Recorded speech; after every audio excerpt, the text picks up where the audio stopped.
Stop scrolling for a moment. This might be the most important video you watched today. Have you ever wondered what happens after we take our last breath? Most of us are taught to fear death, to avoid it, to see it as an end, a darkness we'd rather not face. But what if that's a lie? What if death is not an end, but a doorway? A passage filled with profound opportunities for clarity, transformation, and even liberation. And what if understanding it could change the way you live right now? There's an ancient text hidden in the folds of Tibetan wisdom for over 1,000 years that claims to map out exactly what happens when we die. But here's the twist. It's not just for the dying. It's a guide for anyone seeking deeper clarity about life's biggest transitions. This text, known as the Tibetan Book of the Dead, doesn't just describe death. It invites us to use its wisdom to transform how we live. By the end of this video, you won't just have a new perspective on death. You'll see how its teachings can guide you to live with more clarity, compassion, and freedom than ever before.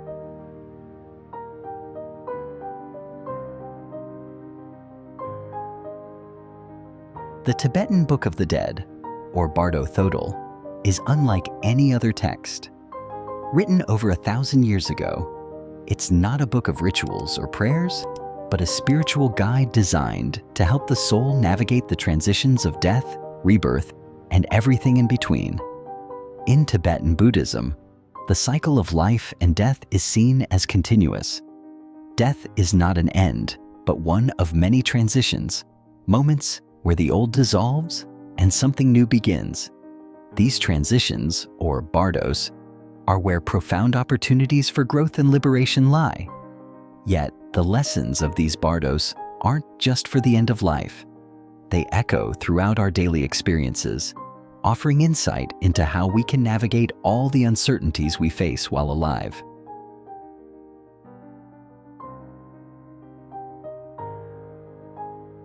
At its heart, the Tibetan Book of the Dead focuses on bardos, transitional states where transformation becomes possible. There are 3 major bardos encountered after death: the moment of death itself, the visions that follow, and the threshold of rebirth. But what makes this teaching powerful is how bardos mirror our everyday lives. Have you ever felt suspended in uncertainty, caught between what was and what's yet to come? Perhaps you've experienced a breakup, the loss of a job, or even a moment of deep self-reflection.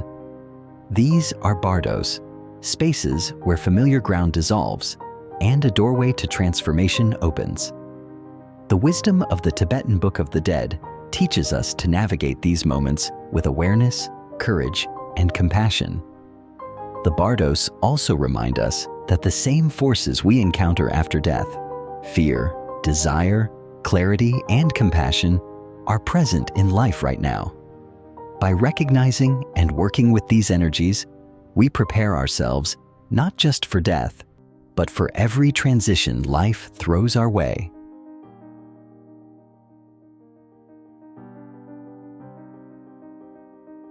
The first bardo begins at the moment of death. Imagine this. As your final breath fades, you're not met with darkness, but with an overwhelming brilliance, the clear light. This light, Tibetan teachings say, is the essence of mind, the purest reality beyond ego or illusion. For a fleeting moment, you see the truth of existence, and if you can recognize this light as your own true nature, liberation is instantaneous. But here's the challenge. For most of us, this moment of clarity is too overwhelming. Instead of recognizing the light, fear takes over, and the journey deepens into the next bardo. Yet, the clear light isn't reserved for death. Every moment of profound presence, clarity, or connection in life is a glimpse of it. Recognizing these moments now is the best way to prepare for that final transition.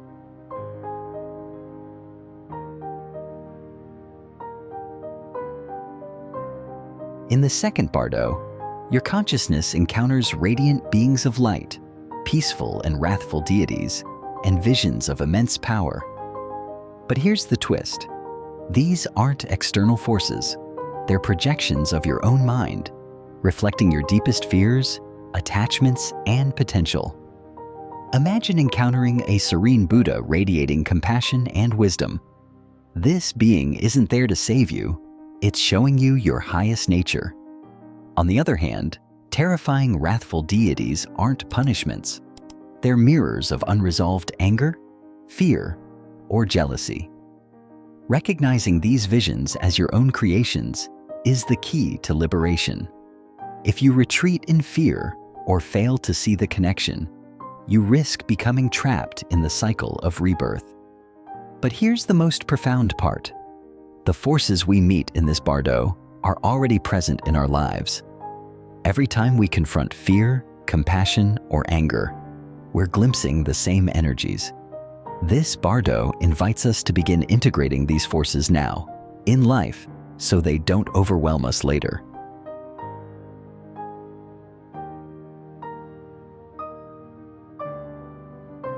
The final bardo is the threshold of rebirth, where your accumulated karma, your past thoughts, actions, and intentions pulls you toward a new life. Imagine standing at the edge of infinite possibilities, each one shaped by the energy you've carried through existence. Kindness, wisdom, and compassion draw you toward peaceful realms, while fear and attachment lead to struggle. But here's the deeper teaching. This process is already happening now. Every thought, every decision is shaping your reality. Tibetan Buddhism reminds us that we're constantly creating the future through the actions we take today. Understanding this gives us the power to break free from unconscious patterns and live with greater intention.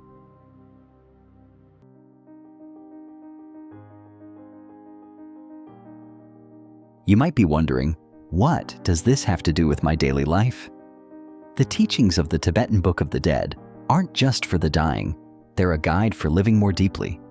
Life itself is filled with transitions, from small changes to life-altering events, and each one is an opportunity to grow. One of the most profound practices is meditating on impermanence. Imagine starting each day by reflecting on the fleeting nature of life. Instead of being morbid, this practice helps us focus on what truly matters. If you knew today was your last day, how differently would you approach your loved ones, your work, or even your own thoughts? This simple awareness transforms how we live. Another powerful practice is Tonglen, or sending and receiving. It's as simple as breathing. Picture yourself inhaling the pain and suffering of others and exhaling love, healing, and peace in return. This practice doesn't just cultivate compassion, it dissolves the boundaries between yourself and others, helping you live with an open heart. And then there's the practice of recognizing the clear light in everyday life. Every time you experience a moment of profound clarity or connection, you're touching the same awareness described in the Bardo of Death. By cultivating mindfulness, you train your mind to recognize this clarity when it matters most. Tibetan Buddhism also emphasizes the power of mantras, sacred sound vibrations that align your mind with higher states of awareness. Chanting a mantra, like Om Mani Padme Hum daily, is like tuning your consciousness to the rhythms of the universe. These practices don't just prepare you for death, they help you live with greater clarity, courage, and purpose.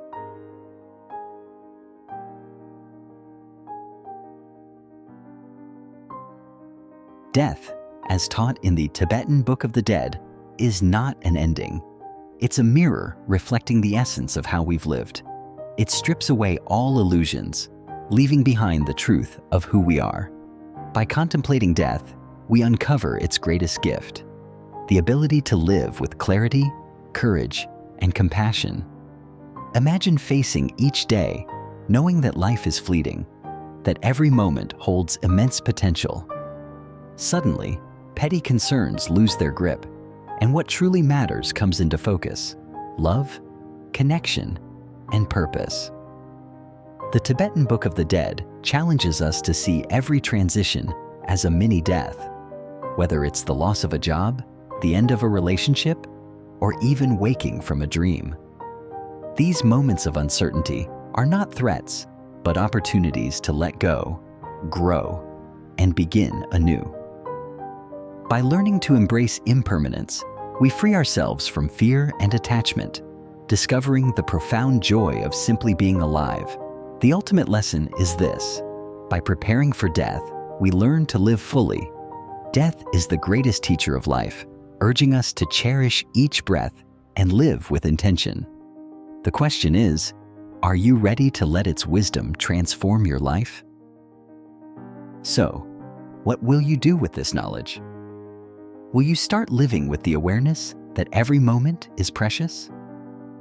The Tibetan Book of the Dead invites us to see death not as an end, but as a teacher.